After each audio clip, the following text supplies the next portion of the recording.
Hey, training camp battle. Let's talk Vikings wide receivers. Let's go.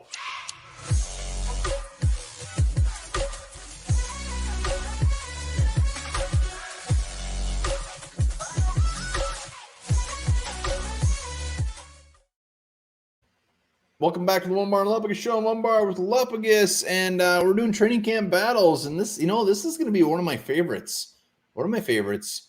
Wide receiver.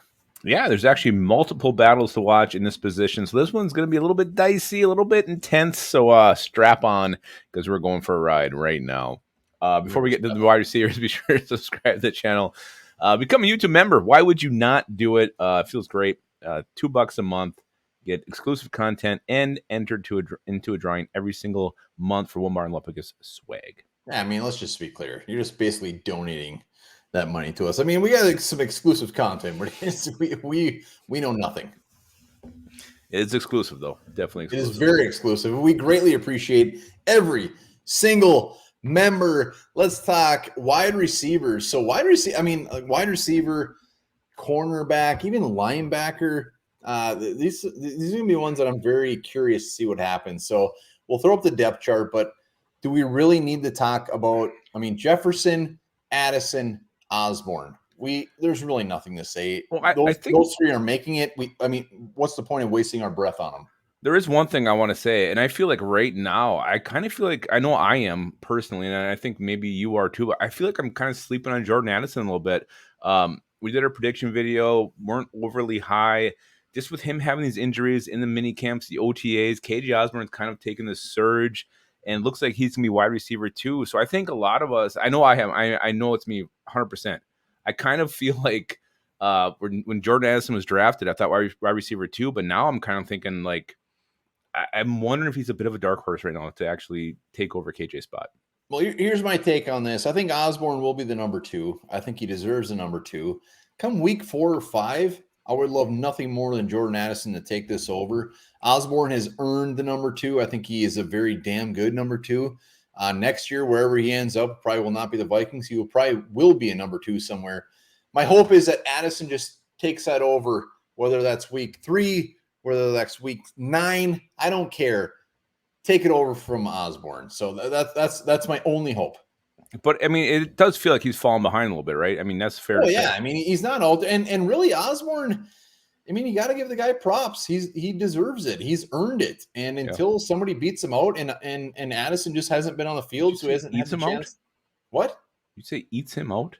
Beats him out. Oh, sorry, beats him out. Yeah, nobody uses those anymore. So until he does it, I mean, it's Osborne's job to lose. I just want him to do that at some point in the season. Hey, and if he doesn't, that just means Osborne is balling out, and so be it. Yeah, so that's the only question when it comes to the top 3 is who's going to be 2, who's going to be 3, is it going to change halfway through? And it doesn't really matter to me because I love our trifecta on the top. Trifecta. All right, so let's just talk. So after these guys, yep. Jalen Reagor, I mean, just going off the depth chart, it's a little wonky here. So Jalen Reagor is next. And so let's just talk Jalen Reagor, and Brandon Powell. Let's talk these three guys. Yeah, and I think that's the battle. That's the first battle we should be looking at. Wide receiver 4, who is it going to be? You look at the 2, Jalen Reagor, and actually, I guess Naylor too. I mean, all those guys can be returners, so I think that's going to add into the value. How's this thing going to shake out? To me, that's the first battle here. Wide receiver 4, who is it going to be? And I just hope that they don't just give it to Jalen Reagor because of what they invested to get him. Oh, and they might. I mean, it's definitely a possibility. I hope it doesn't happen. I don't know what to think. I mean, the thing is, when you look at this depth chart, Thomas Thayer can return punts. Jalen Reagor can return punts. KJ Osborne can return punts. There's a lot of guys who can return punts. So if it comes down to the return game, it's getting a little questionable. But just strictly as a wide receiver, I mean, Jalen Reagor should be damn near at the bottom of this list. I mean, I'm talking beneath Garrett Mag. Yeah, I mean, he failed in Philadelphia. He failed in year 1 in Minnesota. He had some opportunities. He wasn't able to capitalize. I think his best bet is as a gadget player, and I just don't know if there's a spot for him on this roster right now. Jalen Naylor had a great OTAs, great mini camps. he seems to be going in the right direction. Brandon Powell is someone who's familiar with Kevin O'Connell from his days in Los Angeles. So, I mean, to me, I think those two have a leg up on Rager to make this spot and be the number 4. Yeah, I don't think Rager's making the team. I think they're going to say, like, holy shit, I can't believe what we gave up for this guy, but we are not going to keep him on this roster. He is not very good. He was like on the complete opposite side of the field where he should have been when he's running routes. So I think Naylor, I think it would be very surprising if he didn't make this team. I mean, everybody's pulling for him. Everybody saw what he did at the end of last year, and it was exciting. So I hope Naylor makes it. Brendan Powell is going to be an interesting one because, I mean, Kenny and Wangu has a lot to say if Powell's making this team, because when you look at Powell's receiving stats, he's not a wide receiver in this league. I think his career high is like 20 receptions. No, he's the gadget guy, but they didn't really use him as a gadget guy either. So he's going to be an interesting one. Yeah, and we kept 5 last year, correct? 5. Right? So let's look at the 5th spot. I mean, who's that going to be? So, I mean, it could still be Rager if he doesn't make 4. Powell, they're in the mix. Thayer Thomas was getting some serious love in these OTAs. He was working as far as with the 2s, and he was making plays. Another guy I don't think we can really write off yet is Tristan Jackson. To me, he's kind of this under-the-radar guy, but a guy who's kind of hung around here, and I'm not going to just forget about him. I'm going to keep an eye on Tristan Jackson.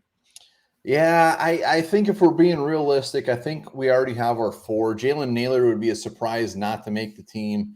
Granted, he might not make it, but it would be a surprise. So we're looking at one guy out of Brandon Powell, Tristan Jackson, Malik Knowles, Blake Prohl, Cephas Johnson, Thomas Thayer, Lucky Jackson, and Garrett Mag. So that's a lot of bodies. It is for one spot on this team. I mean, we're going to assume, I think you're kind of saying Jalen you think will make it. So, yeah, I mean, will it be Powell? Will it be an undrafted guy? And how many undrafted rookies are they going to go with? I mean, there's a couple guys in defense who seem to be getting some good steam. You've got Alan Ali as far as the offensive line goes. I mean, if this team's going to compete, you really can't keep 4 undrafted rookies, can you? No, but if you're a wide receiver right now, if you're these guys, you're feeling pretty good because that's a pretty decent chance. I mean, Tristan Jackson, I mean, he's been around. I actually think Tristan Jackson would be a very big surprise to actually make the team. They've seen him. He still isn't getting a ton of run. Malik Knowles, I believe he's looked at as just kind of this athletic wide receiver. I don't think his size is overly fantastic, so I think he's a little bit of a dark horse. Blake Prohl, again, kind of like Tristan Jackson. They've seen the guy. He's been injury riddled. Yeah. I don't think he's going to do it. Cephas Johnson, the former quarterback. I mean, he's an interesting one. I think he's got big size too. Well, I mean, when I look at Malik Knowles, Cephas Johnson, Lucky Jackson, Garrett Mag, to me, those are all practice squad. I don't think they're going to keep all 4 of them, but I think that's what they're battling for. I think those 4 are in their own battle to make the practice squad. When it comes to this last spot, Thomas, Prohl, Powell. Well, yeah, but Rager, that's fair. But look at their competition. I mean, they're all battling against each other, so someone's going to make it. I mean, I'm just wondering. I mean, they kept 5 last year. Will they keep 6? I mean, and then you mentioned already with the Kenny and Wangu thing. If they keep, if they decide to keep 6 wide receivers, I think that probably will mean that they will let Kenny go. So that's gonna be interesting to see what they do and what they decide, because we are a passing team. Let's not forget that. So I wouldn't be surprised if we actually kept 6 wide receivers and then 4 running backs. Yeah, I mean, CJ Ham always throws a wrinkle in things. But when I look at the bottom of this depth chart, if it was me, I'm obviously we got the top 3, top 4, we'll say, with Naylor. And the 5th guy I'm keeping is probably just one of these undrafted. I mean, one of these guys at the bottom. I mean, somebody that adds something else. I mean, I don't think, again, Brandon Powell is a wild card. If they keep Nwangu, there's no reason to keep Brandon Powell. No. I don't think so. That's where I just hope they keep on to somebody like a Cephas Johnson, just some guy that just might have some serious upside. A Thayer Thomas, a guy who can return punts, a guy that's just dirty, goes over the middle, not afraid to catch that ball, just an underdog. So I'm always gonna be rooting for Thayer Thomas, but I want them to keep somebody that nobody's really expecting. Yeah, I think that last spot, if it's 5 or 6, it's Thayer Thomas, it's Tristan Jackson, someone like that. I think Rager is going to be gone. I agree with you on that one. And Powell, you mentioned it. If Powell and Guangu, that's going to be the discussion there. Yeah, so it's going to be a very fun one to watch. I do think Christian Jackson, Blake Prohl are just, I don't even think they're really in the conversation. Practice squad at best. I'm honestly with Blake Prohl. I'm shocked he's still even going to get another shot. I mean, it's been what 2 camps now. He's not been able to get through. He just ends up getting hurt. The fact that he just keeps coming back and hanging around makes you wonder about him. Hell of an I mean, athlete. why are they? I mean, he's always hurt, so we'll I see. think he's still only 24. And we didn't talk Lucky Jackson a ton. And according to PFF, he was the best rated XFL. I think he was XFL wide receiver in the league. So, hey, anything's possible. It is, and there's a good chance. We might keep 3-4 wide receivers on the practice squad because that's. Give me your best guess. If we're just keeping 5, who's your 5th receiver? God, I'm gonna go Brandon Powell. Oh, yeah, well, yeah, Kevin O'Connell. They got ties. I'm going Thayer Thomas, Yeah. and I'm not even thinking twice. He was my Thayer second Thomas, let's go, baby, let's go, Thayer Thomas. I hope so. He's so quick and shifty off the line. You watch his highlights; it's damn impressive. Go watch him. The dude can catch anything. Just like Lupagus in high school, he caught tons of stuff. Hell yeah. Not on the football field. I caught a couple on the old football field. So that is it. That is the wide receiver training camp battles. Let us know what you think. It's gonna be 5, 6. Let us know about that. Let us know who you think's gonna make it. And these undrafted free agents got a chance. Do you have a favorite? Drop it in the comments. Maybe we'll talk about it in our comments of the week. What do you have there? Some kind of a fork? All right. I guess I'm not allowed to look at that. And remember this, guys. Oh, hang on. My mouse isn't working. Oh, boy. Yeah, it's back. Mouse. Oh, yeah. In 2016, a British man spent over $30,000 on surgery to look like, guess who? David Beckham. And it didn't work. He Good looked day. like shit.